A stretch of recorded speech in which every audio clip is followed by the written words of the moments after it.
खबर बिहार में आप सभी का स्वागत है। मैं हूं आपके साथ अंजलि आनंद और बुलेटिन की शुरुआत करते हैं। केंद्रीय मंत्री रहे आरसीपी सिंह कभी जेडीयू में दूसरे नंबर के नेता हुआ करते थे, लेकिन अब पार्टी ने उनसे पूरी तरह से किनारा कर लिया है।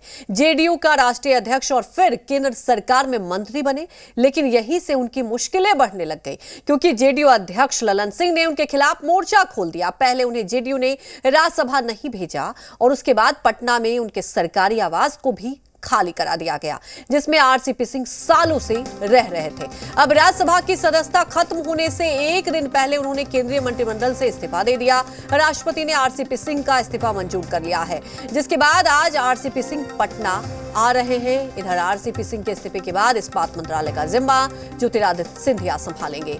आरसीपी सिंह 2021 में 7 जुलाई को केंद्र में मंत्री बने थे और फिलहाल इस्पात मंत्रालय का कार्यभार संभाल रहे थे। वहीं दूरियों की बात करें तो 6 जुलाई को आरसीपी सिंह का जन्मदिन था।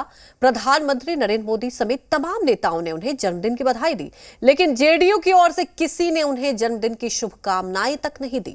मुख्यमंत्री नीतीश कुमार की ओर से आधिकारिक तौर पर उन्हें बधाई तक नहीं दी गई। अब सवाल यह है कि मंत्रिमंडल से इस्तीफा देने का क्या कोई सियासी मायने भी है, बात करेंगे, लेकिन उसके पहले कुछ राजनीतिक रिएक्शन आए हैं, वो भी आपको सुनाते हैं।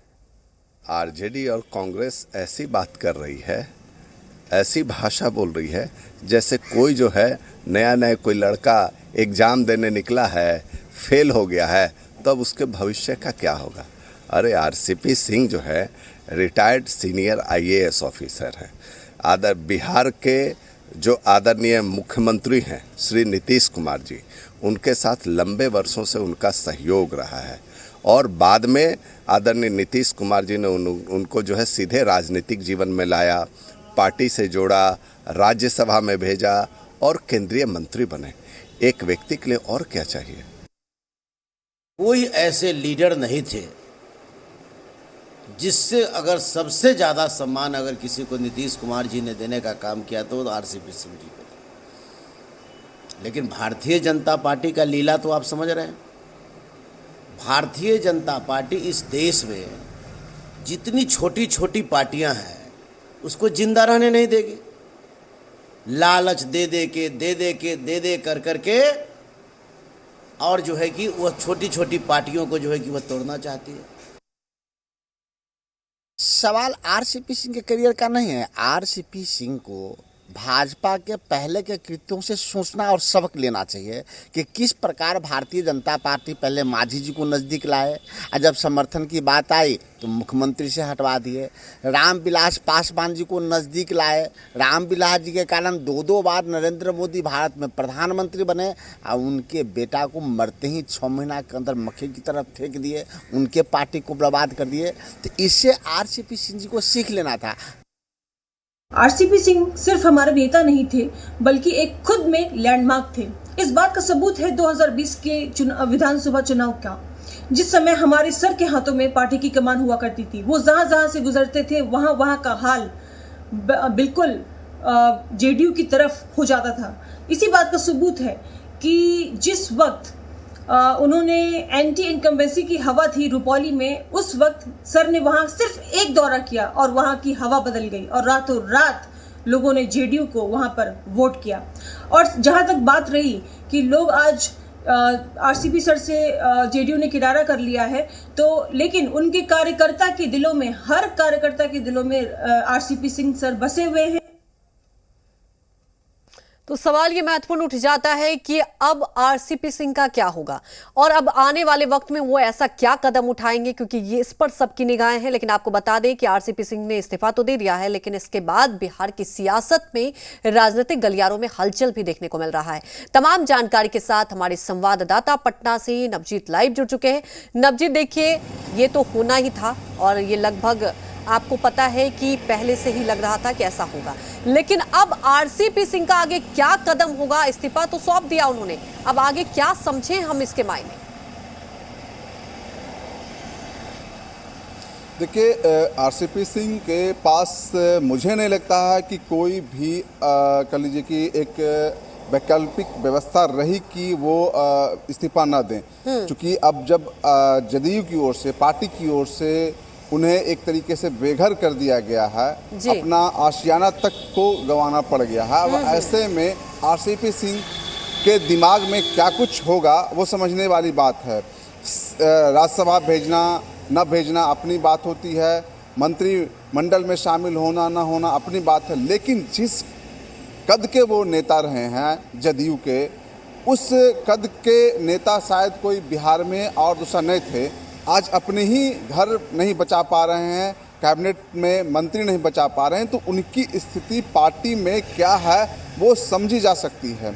सारा का सारा देखिए मामला है वो वहीं पहुंचता है कि आखिर किस तरीके से कैबिनेट में वो शामिल हुए थे, केंद्रीय कैबिनेट में। यह भी दिलचस्प है।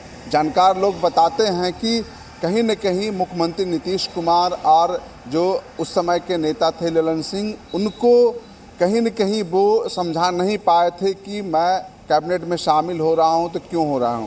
अब जब जो कुछ रिजल्ट सामने है तो इससे तो साफ जाहिर होता है कि वो अपने मन से, खुद के मन से ही वो कैबिनेट में शामिल हुए होंगे। चूँकि मामला वहीं से कहीं न कहीं जो आरसीपी सिंह का जो रहा है, जो कद रहा है, वो घटना शुरू हो गया कैबिनेट में शामिल होते ही। लेकिन अभिजीत देखिए, जो उनकी पार्टी है, अगर कैबिनेट में शामिल होने की बात की जाती है तो उसमें भारतीय जनता पार्टी का कहीं ना कहीं देखिए जब तक सहमति नहीं होगी, और ऐसा तो है नहीं कि खुद से आरसीपी सिंह चले गए होंगे, लेकिन सबसे महत्वपूर्ण बात यह है कि एक तरफ वो बीजेपी के तो उस समय करीब हो गए, लेकिन कहीं ना कहीं जेडीयू से उनका किनारा हो गया। तो अब क्या लगता है आपको कि क्या भारतीय जनता पार्टी उनका समर्थन, कहने का मतलब ये है कि क्या ऐसे वक्त में अब भारतीय जनता पार्टी से उम्मीद कर सकते हैं आरसीपी सिंह, क्या लगता है?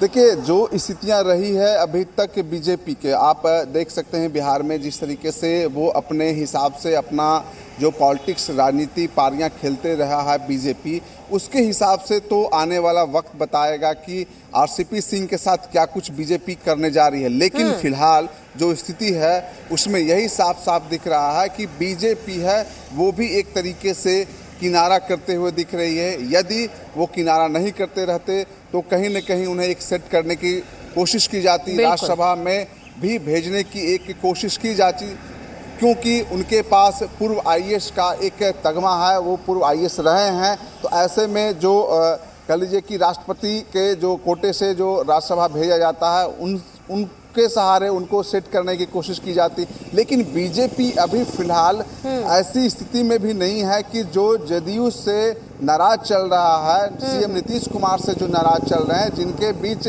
तालमेल नहीं हो, जब जन्मदिन पर बधाई देने से भी परहेज खा रहे हो, उनके साथ बीजेपी भी नहीं चाहती है कि एक अच्छा रिलेशन रखे। चूंकि बिहार में सरकार किस तरीके से चल रही है वो भी समझने वाली बात है।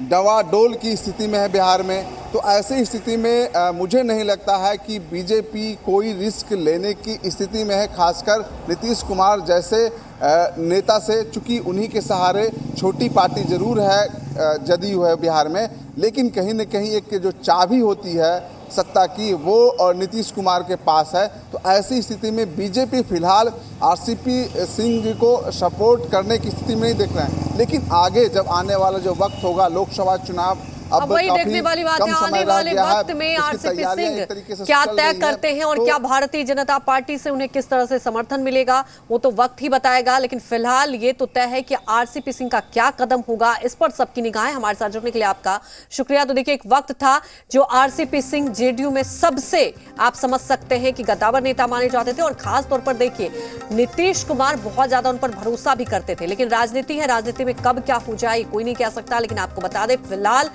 आरसीपी सिंह ने इस्तीफा तो दे दिया, उनका इस्तीफा भी मंजूर कर लिया गया, और आपको बता दें कि पटना पहुंचेंगे। उसके बाद देखने वाली बात है कि आगे वो किस तरह से कदम उठाते हैं।